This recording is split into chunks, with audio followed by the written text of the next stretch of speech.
welcome once again to What's Going On.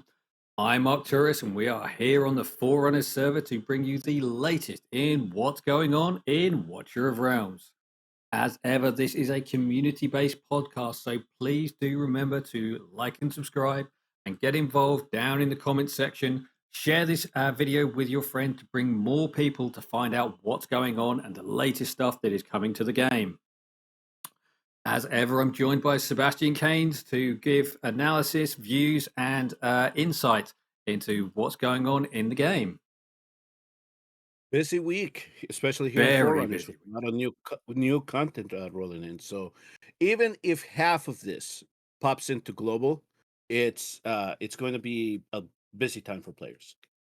Definitely. This is the most complicated patch in terms of content that's all come in one go that we've had for a long period of time. We've been moaning for a few weeks that the patches have been quite few and far between, and then this arrives, and it's a big one. So let's get started. We're going to kind of breeze through the patch notes pretty high level to really talk about the stuff that's of interest. So first up is Morrigan, the original cultist leader, legendary leader. She's got a bit of a mini buff now at Awakened 3. So she's going to increase to, I think it's now 4 bombs, and now they're going to inflict a 25% slow.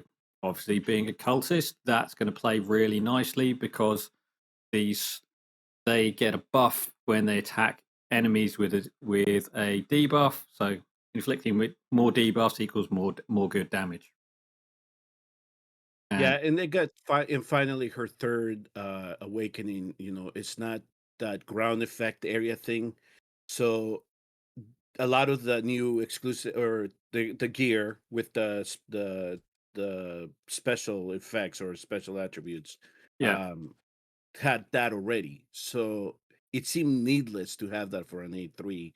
And a lot of heroes are, take that next step at 8-3. And she needed it. And I'm glad that this is one way that they did it. I still think that there might be a little bit more tuning that she could benefit from, but we'll take this as the first step. Yeah, so the Awaken 3 will now take her up to 5 targets with Curse Bombs. So that's nice. So, but she's still not the strongest of the mages. At 4291 base attack, she's starting to fall behind in terms of damage anyway. So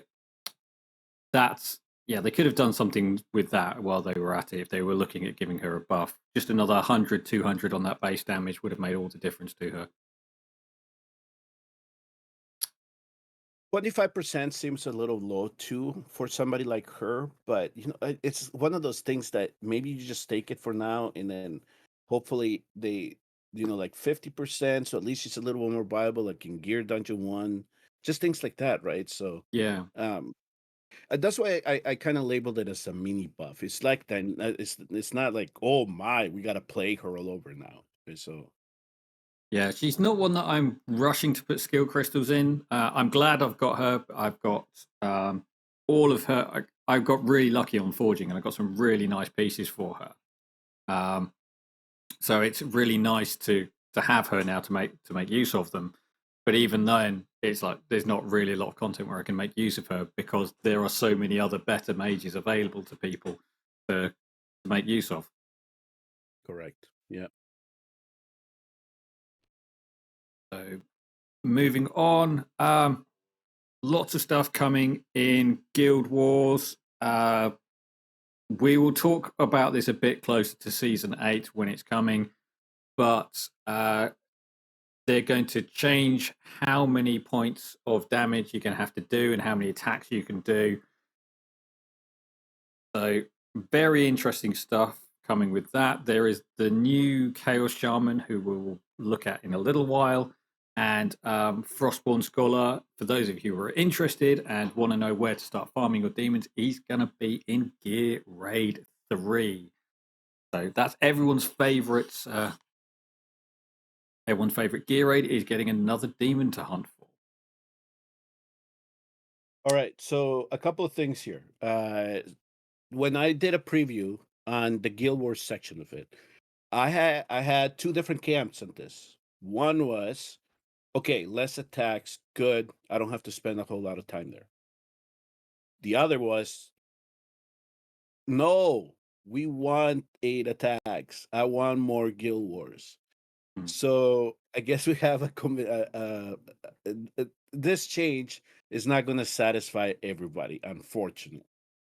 I will say this, that depending on how your guild leader decides to coordinate attacks in when this change is applied, I did ask if you are still going to be allowed to hit the defense twice, and they told me yes. That person, that particular aspect of guild wars, even though they're attacks to 5, we can still do that. So essentially, you can say, okay, you're assigned to try to break 2 defenses, and if you do good, you can just go ahead and double hit it. It's gonna come down to it, and then there's an extra attack for you to do whatever you want. I don't know. I guess for the competitive guilds, it might be a little bit more of coordination coming on, but in terms of those that just want to get in and out, in terms of doing this, it's going to be a benefit for them, especially if they don't like the content. So it's it's a change that they're probably going to evaluate and collect analytics and see how things go. But I just have a sense that this should relieve a lot of the overburden that some players felt with the content.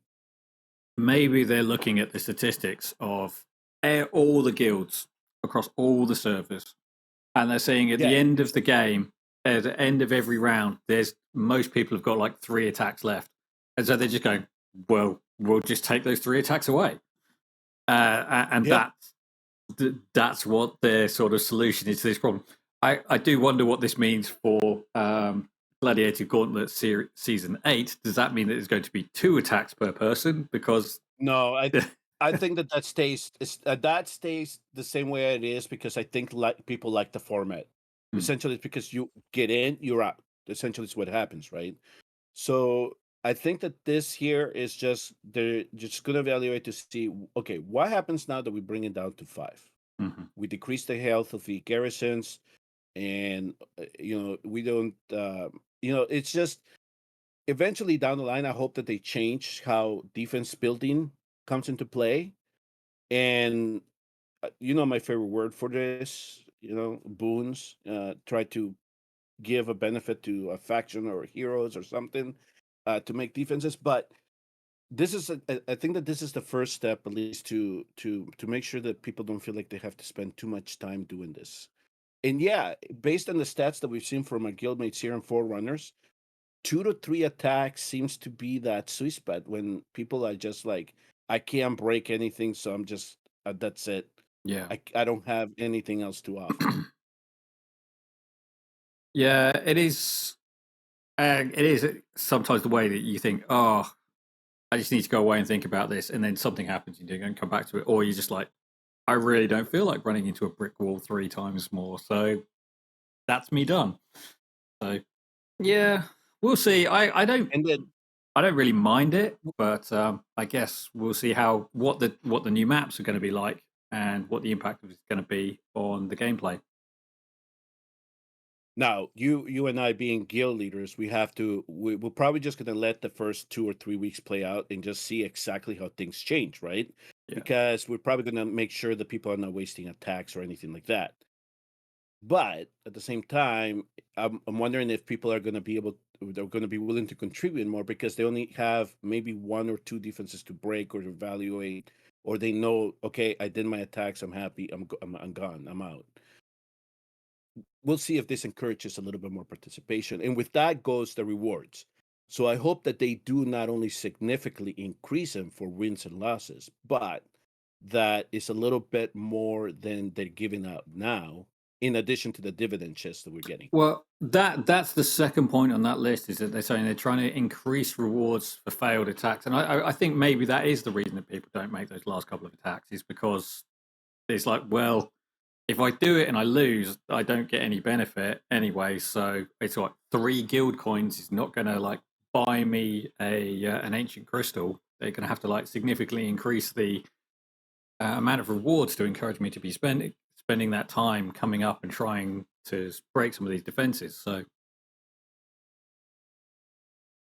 All right. So then the other aspect of this is the changes to the map for both the Gauntlet and the Guild Wars. Now, I can say that there are leaks out there how these things look, but once it opens up here in Forerunners, Arturus and I will try to coordinate to bring in a guest, and we'll talk about strategies to deploy and how to counter this stuff when it comes. So, but yeah, they already announcing that they are going to be releasing new maps for this. So there's something to look forward to in the future. yeah. The only other thing that I have regarding this, especially here in Guild Wars, is this new Demon Soldier. Okay, Arturos, you speak Muntan. Patch notes say one thing, the description in the uh, Demon Soldier page say another. What is going on? so right, I mean, it doesn't really help. I'm going to probably have to turn my camera off here just for a second because you need to be able to see this. So it says the unit is capable of periodically granting enhanced basic attack to nearby ground demon soldiers. This enhancement gains the bonus of demon soldiers with a mark of chaos ability. Okay, so basically, they are saying that if you do it, he can grant a bonus to his allies, and it allows them to do more damage. Now, the patch notes say it increases the attack of The of your basic allies, attack. Yeah, yeah, which yeah. is which is true. Uh, but the way it does it is not the way that's kind of implied in the patch notes. So what it does is it allows them to do burning damage. Now, burning is a pretty meta debuff in the game. It's really effective, and so what's going to happen now is which it doesn't have it's going to grant its allies the ability to inflict burning, and if they've got a high attack, then obviously their burning is going to do more damage. But if they've got a weak attack, then this isn't going to lift them sort of to the highest height. So you're not going to have to worry about um, rare rare defenders getting this buff and then suddenly steamrolling everyone's defenses because it scales off the attack of the unit that is getting the buff. So it's yeah, it's not a Okay. massive thing. It's a nice buff, but No, it's but originally, when I first read the patch notes, and I hadn't seen the kit for him yet, it yeah, was one of those things where you were thinking, okay, so you send the Slaughterers out with this guy in combination. Maybe the Slaughterers then now gain a little bit of an extra oomph in their basic attack, right, to try yeah, to bring down a tank. But now, if we're taking the wordings here of everything, mhm. skills and the description here, it's essentially if I were to do that, I'm just granting the Slaughters the ability to gain the ability to place a burn, Yeah. and then whatever that burn, the damage that burn does, is depending on their attack, which apparently is being enhanced by this demon soldier in some way. No, so No, that's it. the enhancement is the ability Enhancement to is the inflict burn. burning. So it's Oh, basically okay. 30. They're getting 30% extra damage per second as a result of this guy being on the pitch within 3 tiles of them. Yeah, yeah. I still would not say bringing your elements to dispel this, but no, it's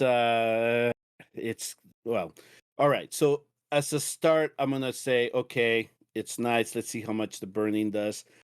We still have a whole catalog, I'm assuming, of demon soldiers who they're gonna have this mark as well. Yeah. So let's see what happens down the pipeline. But I can already see that I'm not sure how much benefit this guy's going to bring to give him a slot in the team. That's it's yeah, it's gonna be one of those things where you notice your slaughterers don't do enough damage and you just need that a little extra, then you pair him up with him kind of deal. Mm. We'll see essentially what comes out of it. I want to see what he does at higher levels because at level 1, level 2, he's not going to do much. No, and that's definitely been the case for some of the recent demon releases. And at level 1, they've just been trash.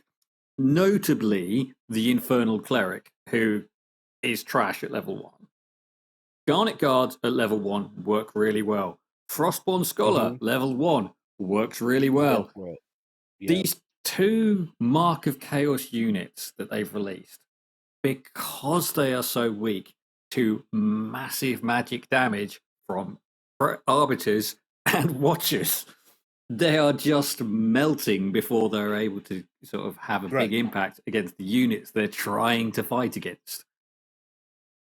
Yeah, any type of deployment that I do with these guys or try to do with any of these guys, it has to be like a nightmare comp, a lot of physical damage or something like that. Because you're right, you put them against arbiters, they melt. And you can try like Cyrus with Honora and who am I forgetting? The Boreas teams, Mm-hmm. and he might be able to do something there as well. But yeah, when you see an arbiter team, you don't think this guys No. or the Infernal Cleric, and I'm not sure that you're going to do the same with this one. Yeah, exactly. I mean, the skill ups, I did just briefly flash them through. So basically, the difference between a standard unit that doesn't have the mark and the unit ones that do have the mark is that they get 60%, they get double damage basically from this guy.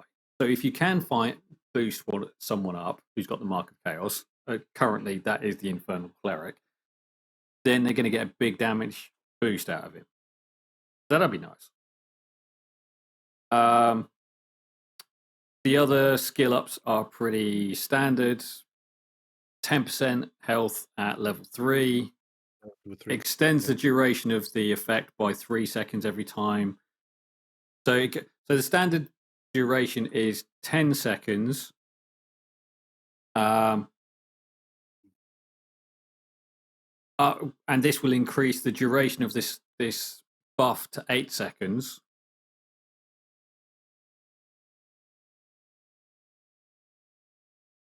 Although the mark of chaos ones look like they get a permanent buff, but that's failing in the wording. It doesn't have a duration on that one. That has a duration on it. I would assume it's the same 5 seconds. Gets increased to 8 seconds at level 5, and then they get physical damage reduction at level 7. Physical damage, not magic. It's Not all magic. physical. Yeah. But the other thing is, this is a really, really cheap reskin of the Infernal Cleric. Yeah. Well, I could say the same thing about the Fool. Yeah, I mean, that's fair enough. I mean, it's a frozen version of the Fool. They changed his staff, at least. No, they didn't even change his staff. They just made him blue. Oh, it's just different color. Yeah. Uh-huh. Okay, well that's pretty lame. But I, you know, it's a new Demon Shoulder coming in. yeah, yeah. I'm not That'd be overwhelmed by him at the moment. I have to see him in operation, but at the moment he just looks a bit meh. yeah, yep. So Okay. Last few things. Abyss one, small thing. We're not going to spend the rest of the episode talking about that at all. Um, Stages. Right. So faction trials.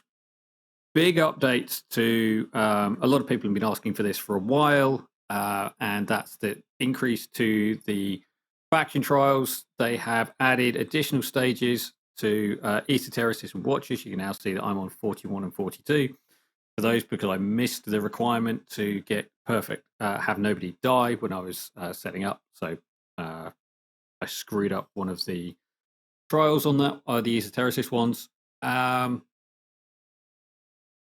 And yeah, so they are not easy. yeah, so things here with people because I know that some are going to look at especially with me, they're going to look at the guides and say, "Oh, well, you cheesed it with Lyra, or you cheesed it with Cyrus, or you cheesed it with Ingrid." No, that's pretty much what they intended to do. I mean, it's Yeah, not going to be just something that you can clear with epics. People are going to have fun with it. That I'll concede to it. They're going to try to do it with epics, and in some situations, I did try. But they either were not doing the damage, or they just were getting wiped out. So these are supposed to be end game stages, right? Which is why, okay, so here's the thing. I hope that this is not specific to accounts that already have been created, because if they do push the legendary card on new accounts all the way to 330, whatever it is at the end here, is it 340, 339? Yeah, it's something like Yeah. that, right? Yeah. Okay. 335. 335. Okay. Oh, So sorry, no, let's say they 339, push and then you get a 339. ancient mythic gear from it. Exactly. Okay. So let's say that new accounts they do push that legendary card all the way up to that, then I would say I have a gripe. But they kept it at 276. So it's kind of like, okay, here is our halfway. Here we give you a legendary. But now here's endgame content. So the rewards are going to change. Put as the last reward, it's going to be a piece of engine mythic exclusive gear. That's fine. Perfect. At least you have two steps to work towards this, right? You Yeah. have first step, get the legendary card. Second step, now we have end game content, which is going to require more than epics, other heroes that are becoming introduced into the game. This Yeah. is why we had such a push of watchers and esotericists lately. This makes sense. And Nightmare seems to, maybe we're going to get cultists and pierces and all this stuff coming in as well. We already have, apparently we have a marksman for the northern faction coming in to complement Maul and Bruno. So you know that there's something coming up, that the pipeline there. So what I want to say to people is that, yeah, some heroes are going to be required to easily clear the stages. If you have the heroes, if you have the Ingrids, if you have the Ereses, if you have the Lyras and the esotericists that can do a lot of damage, and Oris, use them, right? It'll help you clear the stages really easy. People are going to try to find ways to incorporate epics, but it's going to be a challenge. It's going to take intensive gear. All right. And there are some conditions that we have to meet for each one of these two stages. So, yeah, the stages, that's kind of like what endgame is supposed to be, to provide a little bit of a challenge, right? So let's start with the esotericists, because the esotericists, of course, they have 13, 14, and there is the boss. Yeah. And the whole thing that you're going to have to coordinate with the boss on 15 is to try not to get wiped out of the map when you eliminate the last unit that comes out. So if you can contend with that, you should be able to pass that stage. I don't know if you picked up any other nuances that kind of annoyed you I about the didn't actually stage, get but around to then trying the boss. I've not had a lot of chance to okay, play the last couple of days. So so for me, it was quite tight. But I found 13 and 14 definitely to be quite a oh challenge. yeah, Um, hmm and especially the no kill condition when you're really limited in what you can do, how you can place your healers correct, is really, really challenging. yep. So AOE damage dealers are going to help those stages because you have six destroyers coming at you. So it is I was like, if somebody wants to try to do it without Comet and Warriors, go for it. Have fun with it. But if you have those heroes, use them. Watchguard. The only thing that is a little bit annoying about it are the shamans, the ones that are not only healing but make the heroes invisible so they lose block.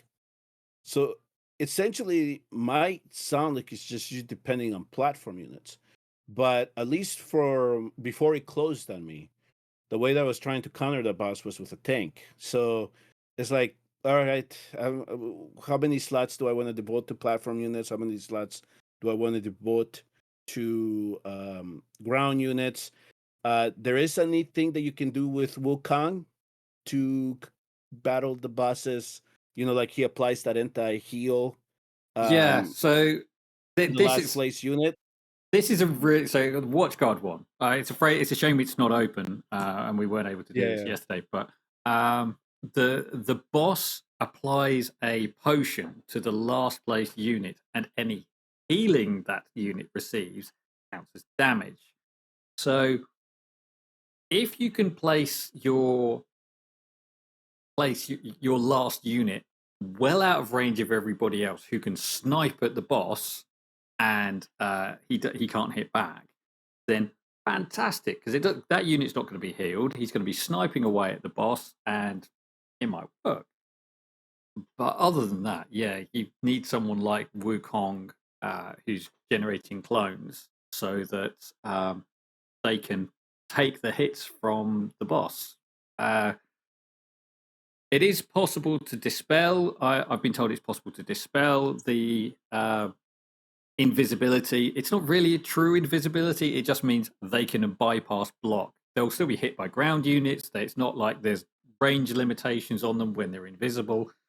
They just walk through block. Um, so Lucius, Kagiri, if they get the hits at the right time, they can dispel the invisibility phase, and then they'll be stuck behind the tank again. Yeah, that's what I was trying to do in some situations. Is just place Lucius at the perfect time, make sure that his ultimate didn't go off. Because if it did, it was just like your SOL. It's nice mechanics to it, but in 15, you can tell by the way that they placed those shamans. It was like Ingrid or Ares, Ingrid or Ares, and you got the stage done. So I mean, it's purposeless. They do it on purpose. I mean, but yeah, I know that people are going to try to do it without those two if they can. But I wouldn't. I would suggest if you have either one of those two heroes, wipe them out, use them. Yeah, I did look at there's like one tile right down at the bottom where you might be able to get Ingrid like sniping at them, and then she do a big blast and take out most of them. So Yeah. I think that's definitely a possibility.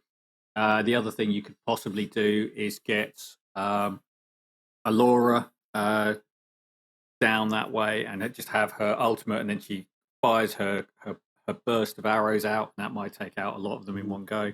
So there are things that you can do. But Yeah, exactly. Oh, the esotericists, let's just briefly mention the boss needs curse, right? I don't know if you picked that up. yes, I If didn't you get to don't that. apply, yeah, I know. So that is one of the things that you have to with this boss, you have to apply curse because if you don't, the boss's basic attack ramps up. It gains attack speed, so you won't have as much time to heal, right? Hmm. Or you eventually get more damage. So that was I used Venoma for my first playthrough just to show people. But other heroes that I saw that could apply curse within the kit, one was Seraphina, but I Yeah. actually found her more usable trying to clear out the Crimson Guards than I did applying curse. So I just decided to use her for that, and then I built Bonoma just to sustain hits and apply the curse. And the other one that I noticed was Junkar, if I remember correctly, Yeah, and so Command. It's Janquar. You've also got Cyclone, but Cyclone is Cyclone. So Wait, oh no, so Cyclone is there's a caveat to him, and the and boss won't do it. the other one is Karma A3, I think. Karma, Yes, an Awakened Karma. but you're not gonna use him for that. No, you need to wipe out those destroyers that are coming on the left hand side. So I would not use them to apply curse unless just like you're stuck, right? And that's the only hero that you Honora have that can takes help. out the walkers very easily. So That so if for those players that do have a Nora, that's one way to compensate. But I would say if you don't have Benoma, Trunkler would be the guy you build. You build him tanky, you give him a lot of speed, just put him in the hits, apply curse consistently, you should be fine. cool. So lots of interesting stuff there. Do check out Sebastian's videos for the esotericist one. I'm sure he'll get the Watch Guard ones up when it comes open next Friday. I have 13 and 14 if people are going to be interested to see what happens there. But 15, I was actually playing with it and it closed down on me. I lost time. I lost track of time. And then when I hit restart, it said that it wasn't available, and I was like, "Oh, dang it!" So I'm gonna have to wait a week for the watch guard to be open. I keep asking in test server to just open them all up, but they never listen to me. Need to get another content creator to start making more noise. Possibly. Okay, so lots of interesting stuff there. Lots of nice little gifts for doing it. Oh, one of the other reasons you want to push those stages, you might think, well, my Pantheon is max. Why the hell do I want to push those stages? Because if you, as soon as you get to three-starring 14 and 14 and 15, you have the chance to gain faction exclusive gear alongside the Pantheon tokens. Yeah, so alongside the things that you use to upgrade your Pantheon, you are going to have the chance to win faction exclusive gear, which is always good for filling out your roster because the faction gear tends to roll pretty well on the whole, or at least re-roll pretty well, unlike a lot of the other gear. Stuff to look out for. Yep. Yep. That would be the one benefit for it. It's just your chance to get a piece of good gear. Yep. Got it. But it doesn't drop every time. Like, it certainly didn't No, drop no, for no, me. no. But I did notice that it was dropping a little bit more of insignias as well. So that could be a benefit of trying to push the stages. Maybe just get to the Pantheon a little bit quicker. So perfect. Yeah, Yeah. yeah. I'll be interested to see how people push this stuff. So all right, let's keep going. Faction trial achievements. So there's a couple of new achievements in here, and they're really pretty straightforward. It's complete trial of the esotericists, and they'll do one for each of these, but it's basically a free ancient crystal if you do manage to achieve it. That's the Yeah, achievement. I'm glad that they add these little things here and there just to at least get you something out of it. Another one that dropped in was some more sub storylines for forging and artifact stuff. Basically, you get an opportunity to get a skill crystal and some mithril and a large energy potion for just basically doing artifact raids, which is always easy to do when there's a brave conquest on. So Yep. When I saw the storyline open up again, I was like, "Oh no, what are we? What didn't they put in the patch?" And I was like, "Oh, this is disappointing. I thought we were having more." yeah, no, there's still no chance to get more in its soul stones. One day they will give us more. Okay. Optimize the Forge interface to display details of available exclusive gear. That actually happened last week, but they didn't make a big deal about it, so they put it in the patch notes this time to make a big deal about it. And then we will look at the artifacts, these new artifacts, and then we'll go and have a quick look at the interface for the exclusive gear because some of these new exclusive artifacts are just, oh my god. Yeah, some heroes did not need to become any more powerful, right? Yeah, so the one that really pisses me off about getting an exclusive artifact is this guy, Valderon. Valderon, who was who massively underpowered and definitely needed a big buff, is getting an exclusive artifact, and basically it scales from 15 to 30% on damage increase, and then when you go below 30%. I'm not sure it's up to 25%. Get that right. Damage increase up to 25% when you're below 30% health, which a lot of the time he is. Then that damage increase is doubled. So he's going to be running 50% extra health on your Valderon. Sorry, extra damage on your Valderon. Good God. And then when you have a stack of chaotic vitality, which is one of his passives, it's going to constantly inflict physical vulnerability on the enemies. So yeah, big boy Valderon just got a lot stronger. Wondering if they're making him for one specific content, or is this just gonna make him, wipe things out in arena a little bit more? But yeah, it's. You know what? Maybe this one has a very low percentage chance to drop. Like Hex's Sutra. Maybe. But I just like this is yeah. It's like some of the heroes that don't need this are getting it. It's really weird. Yeah. I would say that Ivar does need his because I have yet to Oh find yeah. an Ivar build where he feels threatening. He's annoying and he ultimates really, really quickly, but he doesn't really feel threatening. Now, this, where he's gaining for each magic flying sword, he gets 1% extra penetration for 5 seconds. If he has 12 flying swords before you activate his ultimate, he has 60 flying swords. So that means he will get up to 60. If I'm reading this correctly, then he gets up to 60% penetration for 5 seconds. 60%. Because So he 1% per per blade, he collects 12, right? no, because if you read the description of his ultimate, because I read it and I was like, does that say Okay. what I think All it right. says? And then went and double checked it. All right. So here he is, skills, ultimate, and a 60 trait with 12 flying swords. Oh wow, that's a lot of penetration then. That is my Interesting. understanding, the Okay. way I read that.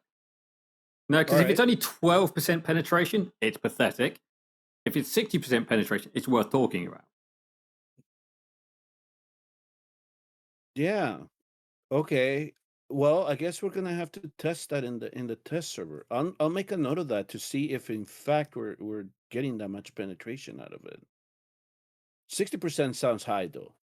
Well, it's slightly above Silas when he's like getting his eye going. So, if anything, it would bring him Oh, up to sort of a Silas level.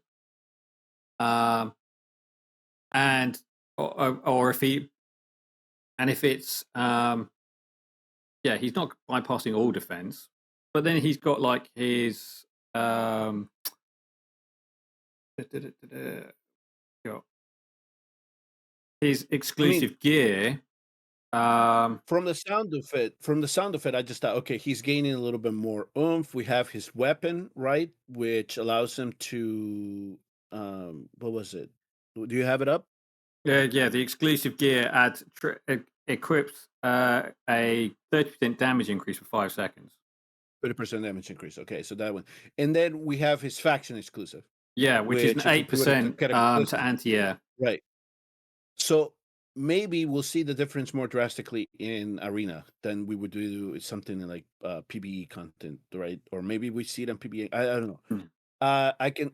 Okay, so if it's 60%, that's valuable. If it's 12%, I would say is a negligible increase in damage. yeah, I can tell you though that the first stat that came into mind when we heard that an Iovar exclusive was coming in is that she was just going to get more BP.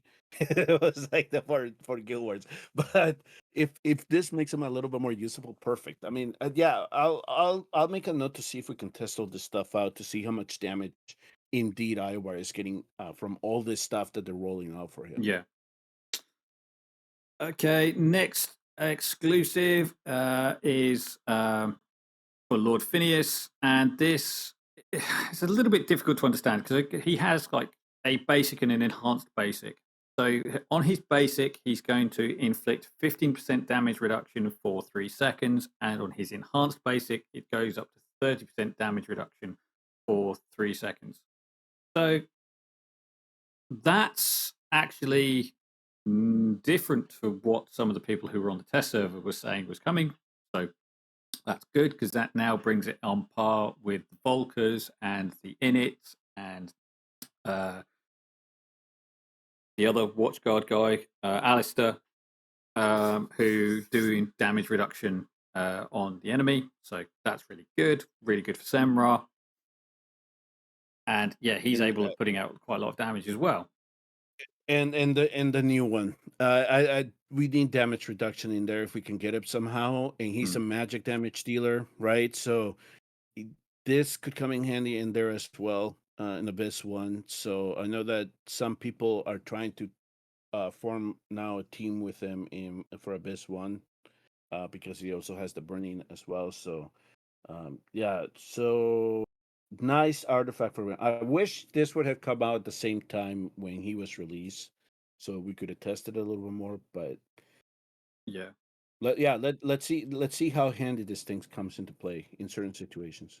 Yeah. There was also a new defender one. So they're still trying to buff the damage scaling defenders. So what we have here Okay. is a dagger which increases max HP and increases damage by 6%. When taking damage, the HP and damage increases are doubled for 8 seconds. So when you're doing taking when he's taking damage, that goes up to a 10% max HP and well, at base 20%, sorry, 12% damage increase taking back. So someone um, like Trusk, who is up front, he has a tendency to be a little bit on the squishier side because of his like his HP isn't um, that high when you build him for attack. Sorry, build him for like full defense build. So this is going to help with that. Um, but during his ultimate, that's going to be great fun. Suddenly having extra damage for him, having a big health pool, yeah, that'll be fun. So, yeah, I'm not seeing. I guess I would have to test them out to see how durable the things become. When they're releasing defender artifacts, though, I do wish that they would change that second line from attack to defense. Hmm. I don't know why they keep it attack. I mean, I know that some of the defenders do damage is depending on attack, but realistically, they don't do a whole lot of damage. No, So, I've tried a combat Toreador build, and it you doesn't know, work.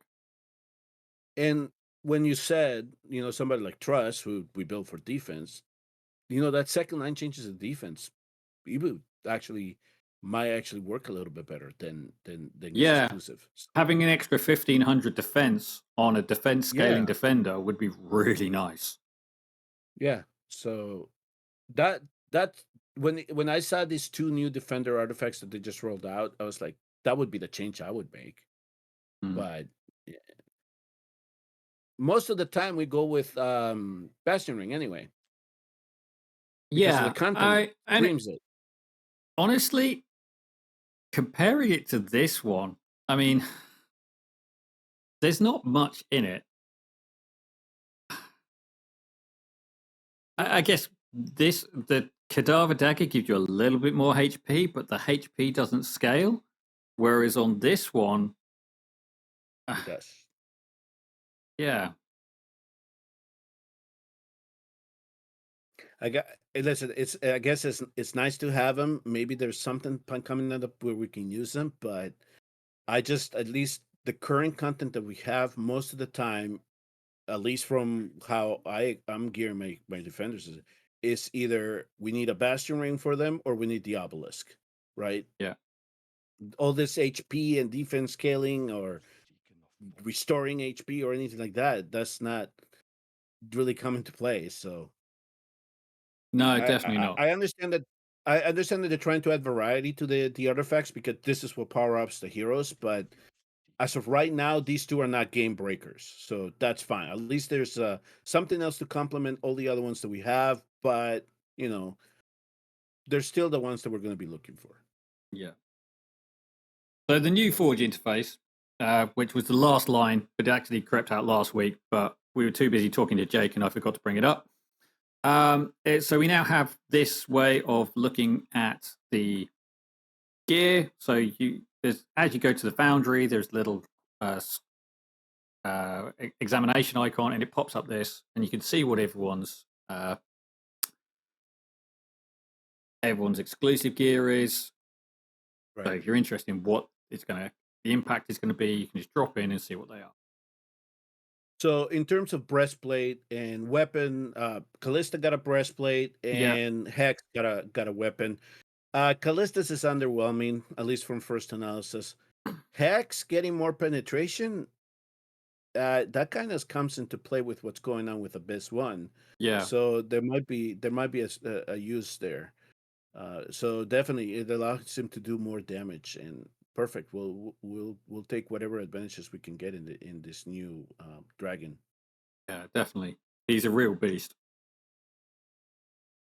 And And then you so on have the the others, we had a Magda got a more anything that's pushed back by Magda gets deals 20% less damage for 5 seconds. Mm, yeah, it adds on to whatever's on her kit already, right? yeah. Because I thought that she already did some type of damage reduction when she pushed things back, so it just added on to it, right? That's essentially what I it is. don't think she did. Or did she? What was it? She buff? Maybe I'm remembering this wrong. So when an ally dies in range, she did push back, and she did all of her buffs around her, Okay, and then she just did so knockback. this is so it's a So new added thing to it. Nothing on the Awakenings. no, that's Okay, cost so it's a reduction. new. It's Yeah, okay, yeah. so it's something added to her kit. Something added. Okay, It's a nice little ad for her. yeah, yeah, yeah. Oh, and the benefit is attack percentage. There were no critical damage ones, so that's a plus. Okay. Next up, Lasir. Well, I think we mentioned the Lasir one previously. Standard Ocean. Yep. Yeah, King Haas. So King Haas now gets one which will not exceed 33% of his max damage, has a 45%, 45-second cooldown. Now, this one's interesting. I need someone to test this for me. I wonder if this could give him immunity to Moore's stab or impale or whatever it's called. Okay. It Be- it sounds like it on paper, right? yeah, But yeah, we need to test that because that's what I was thinking about. Is that this would just make him an anti-ma type of but 45 seconds sounds too long for him to be able to come back and survive another one. yeah, no, but it's 60 seconds for the Oh, it's 60 impale. seconds. Oh, So it is that's 60 seconds. yeah. Okay. Uh, I got one. So anything 12% more damage to targets beyond one tile, which is really, really good. It's on the Cataclysm set. In the new anti-air thing, he's shooting. He Yep. most of the time he's shooting 5 units anyway, so he's already hitting that. 12% pushes it above a maxed out Soulbound Arcana set. So all of the people who say Cataclysm is crap, no, it works really well on Kai in this particular area, and Mhm. yeah, he just loves anti-air arena. Yeah, at the moment let's emphasize the new anti-air. We've seen a lot more Kais, highly Yeah. awakened Kais come into play. Yeah, so Yep. Araka got one, which is really nice, especially when coupled with her exclusive artifact, because she immediately does 100% rage. With her artifact, if you trigger her ultimate 3 times, then she goes into a permanent ultimate state. And during her ultimate, she's doing 15% bonus damage with this gear. So, again, really, really nice piece for her. yeah, I got this one is the way that I summarized that one is just if you do have her exclusive gear, it just allows her to get you there a lot quicker. Yeah. To get to be a perma on ultimate. So that's essentially what that piece is doing. And again, attack percentage much better than critical damage, so we'll take it. Yeah. And Hatsuk does a increases. So when she's first deployed, she does this stealth thing, and when she kills a unit during that, she gets like a 5% attack increase for 10 seconds. This increases that to 7% for. While it doesn't say it, I would read it to be for the same duration. Okay. Um, That's the only caveat to it. Yeah, I mean that is the thing. I mean, otherwise she would be getting massively uncapped damage increases from that. So you put her down in a mob of enemies, She fires her ultimate really quickly because that's what she does, and then she's got this massive stack increase. Um, but the trouble is, it's a passive and it doesn't come back unless you're cycling her in and out. And they're making content much harder to use bounce heroes. For example, Gear Dungeon 2 punishes you for cycling heroes. Abyss 1 punishes you for cycling heroes. So they're gonna try, and Semra punishes you for cycling heroes. So they've introduced this concept of heroes that you bounce in and out, but you now can't use half of their bounce skill. That's this piece is for that initial deployment is essentially what Yeah. is yeah, exactly. I think we talked about the Zealous one previously. Um, no one really uses Oh Zealous. yeah, that one's been out for a while, Yeah. but yeah, if we get a good seller's piece, it's most likely he will not be wearing it. Yeah, definitely. Especially when it's loaded with attack speed. Yeah, Okay. exactly. Okay. We have been talking for an hour and we haven't even got to Abyss 1. This shows you how much stuff there is in this. All right, so here's what we're gonna do. So this is nice, a little bit of a nice break point for us. So, for those of you that are watching this, there will be a part two to this. Okay, so look out for that. We'll be covering Abyss 1, and we'll show you some of the teams that here Forerunners is trying to come up with to try to see how far they can push it. We'll show you the mechanics, what to look out for when it comes to encountering, and what type of heroes you're gonna want to look out for. But I will say that for this first part here, if we haven't mentioned it, if you have not hit the subscribe button and like button, please do so. It will help grow the channel. The podcast then gets a little bit more eyes, and then people can keep up with the most recent events that, like the ones that we have spoken about here. And, it'll just allow you to kind of get a better sense of how things are developing and what you can prepare for when the next subsequent global patch comes in. Yeah, and do comment down below. We did have a viewer comment section a while back, and that was good fun. So we will definitely be doing more of those in the future. And I do read every single comment that goes on my videos. The joy of Yes. only having less than 400 subscribers is do have the capacity to read all of the comments and interact with you down there. So I'll give him a lot of credit for that because he does do that. And unless there's something that is really pointing at me or that he would like me to address, he tells me. Otherwise, we have a little section that sometimes we bring another episodes called viewers comments, and then I actually get surprised by them, and then I comment on them based on what you guys are saying. But if there's something that you want more a direct response or a quicker response, make sure you tag me in it because Arturus is the one that comments and keeps up on them. All right. Okay. So, oh yeah. So keep an eye for part two. We'll be right back. All right. So Okay. Bye bye. we'll see you then.